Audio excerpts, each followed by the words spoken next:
اللہ تعالیٰ کا فضل و کرم ہے ہمارے اوپر کہ اللہ تعالیٰ نے مجھے اور آپ کو عقیدے کے تعلق سے کچھ باتیں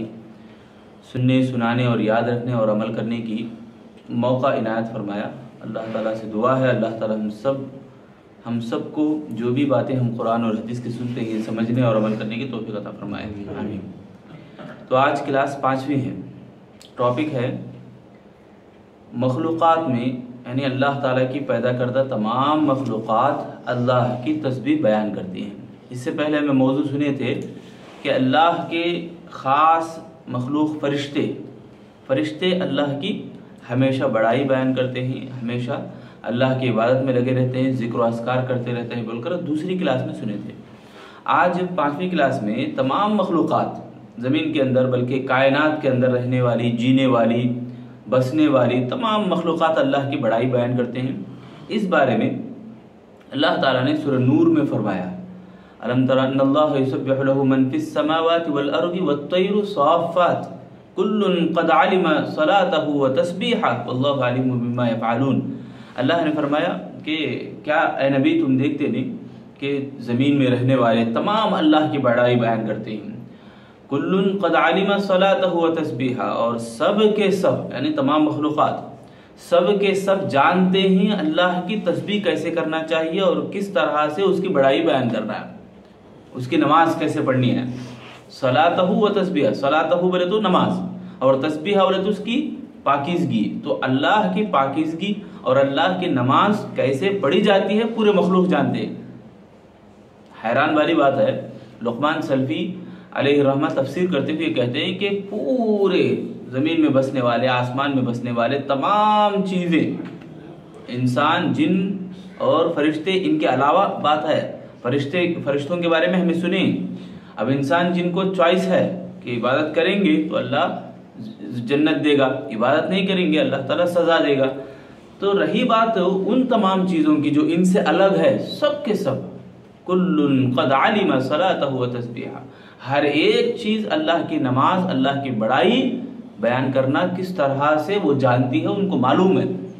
تو یہ حیران کرنے والی بات ہے، تمام مخلوقات بھی، جمادات، حتیٰ کہ پروں کے ذریعے سے اڑنے والے پرندے بھی اللہ کی بڑائی اور اللہ کی نماز جانتے ہیں۔ سورہ اسراء میں اللہ تعالیٰ نے فرمایا، سورہ بنی اسرائیل آیت نمبر 40/4 ہے، تسبح له السماوات السبع والارض ومن فیہن، یعنی زمینوں اور آسمانوں بلکہ 7 آسمانوں میں جتنی بھی چیزیں ہیں سب اللہ کی تسبیح بیان کرتے ہیں۔ اور اللہ نے فرمایا کہ ہم سورہ تغابن کے آیت میں بھی وہی بات ہے، سورہ نحل کے آیت میں بھی وہی بات ہے۔ نحل کے آیت میں یعنی تمام مخلوقات اللہ رب العالمین کے سامنے سر بسجدہ ہیں، یعنی سجدہ کرتے ہوئے نظر آتے ہیں۔ آپ دیکھتے نہیں، اللہ تعالیٰ نے فرمایا کہ آپ دیکھتے نہیں کہ زمینوں اور آسمانوں کے بیچ میں جو بھی چیزیں ہیں اللہ کی طرف مائل ہیں، اللہ کی طرف سجدہ کرتے ہوئے نظر آتے ہیں۔ ہمیں دیکھ سکتے ہیں کہ کئی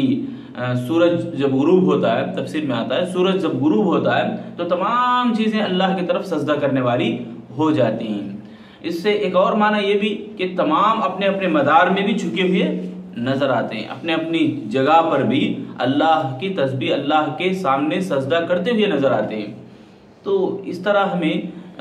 معلوم کر سکتے ہیں اس آیت سے کہ پوری جتنے بھی چیزیں ہیں تمام کے تمام اللہ کی بڑائی بیان کرتے ہیں۔ ایک نبی کے بارے میں آتا ہے، ابو ہریرہ رضی اللہ تعالیٰ عنہ کی حدیث ہے کہ کہتے ہیں اللہ کے نبی صلی اللہ علیہ وسلم نے فرمایا، ابو ہریرہ رضی اللہ عنہ کہتے ہیں میں نے نبی سے سنا ہے یہ بات کہ ایک نبی کو چونٹی کاٹ دی،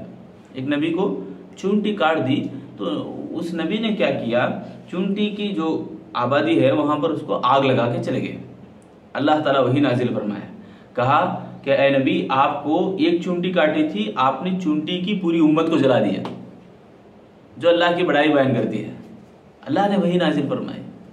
معلوم کیا ہوا، چونٹی بھی اللہ کی بڑائی بیان کرتی ہے، اللہ کی تسبیح بیان کرتی ہے۔ تو نبی صلی اللہ علیہ وسلم نے اس نبی کے اوپر وحی کی گئی تو نبی صلی اللہ علیہ وسلم نے فرمایا کہ چونٹیاں بھی اللہ کی بڑائی بیان کرتی ہیں اپنی بلوں میں۔ آپ وہ حدیث بھی سنے رہیں گے، جو آدمی علم حاصل کرنے کے لیے نکلتا ہے اس کے حق میں پانی میں تیرنے والے مچھلیاں دعا کرتے ہیں، بلوں میں رہنے والے چونٹیاں دعا کرتے ہیں، سب دعا کرتے ہیں، سبحان اللہ۔ تو اس سے ہمارے کو اندازہ ہوتا ہے کہ اللہ کی بڑائی بیان کرنے والے کیا کیا ہوتے ہیں، اور ساتھ میں اللہ کا علم سیکھنے والوں کے حق میں بھی دعا کرتے ہیں فرشتے، چونٹیاں بھی دعا کرتے ہیں۔ ایک اور حدیث ہے عبداللہ بن مسعود رضی اللہ عنہ کی، وَلَقَدْ كُنَّا نَسْمَعُ تَسْبِيحَ الطَّعَامِ نَأْكُلُ، یعنی کہتے ہیں وَهُوَ نَأْكُلُ، یعنی کہتے ہیں ہم نے ایک مرتبہ کھانا کھا رہے تھے، عبداللہ بن مسعود بول رہے ہیں ہم کھانا کھا رہے تھے تو کھانے کے بیچ میں ہمارے کو دانوں سے تسبیح کی آواز سنائی دی۔ صحیح بخاری کی حدیث ہے، کھانے کے دانے یعنی جو کھانے والے ہیں ان کھانوں کے دانوں سے ہم نے تسبیح کی آواز سنی تھی۔ کون بول رہے ہیں؟ حضرت عبداللہ بن مسعود رضی اللہ عنہ بول رہے ہیں۔ تو یہ اللہ کے نبی صلی اللہ علیہ وسلم کے لیے ایک معجزہ ہے، نبی صلی اللہ علیہ وسلم کے صحابہ کو اللہ تعالیٰ اس طرح سے سنوایا، یعنی ایک معجزے کی بات ہے۔ تو اس سے بھی جو بات معلوم ہوتی ہے کہ تمام چیزیں انسان اور جن کے علاوہ ان کو تو چوائس ہے، بلکہ ساری کی ساری چیزیں اللہ کی بڑائی بیان کرتی ہیں، ساری یسبح لہ ما فی السماء، سورہ حشر کی ابتدائی آیت بھی بیان کرتی ہے،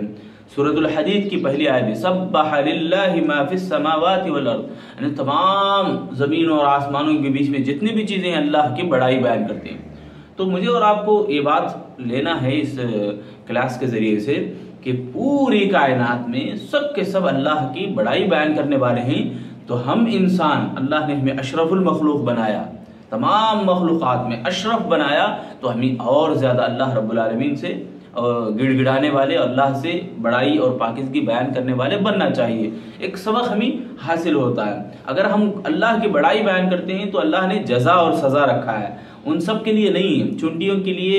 تمام مخلوقات کے لیے نہیں ہے، مگر اللہ تعالیٰ سب کو اللہ تعالیٰ اسی طرح بنایا، اسی کے لیے بنایا ہے کہ اللہ کی بڑائی بیان کریں، اللہ کی پاکی بیان کرتے رہیں، ان کے علاوہ ان کو کچھ بھی نہیں ہے۔ تو بہرحال اللہ سے ہم دعا کریں گے اللہ تعالیٰ ہم تمام لوگوں کو اللہ کی پاکیزگی، اللہ کی بڑائی بیان کرتے رہنے کی اللہ سب کو توفیق عطا فرمائے، آمین یا رب العالمین۔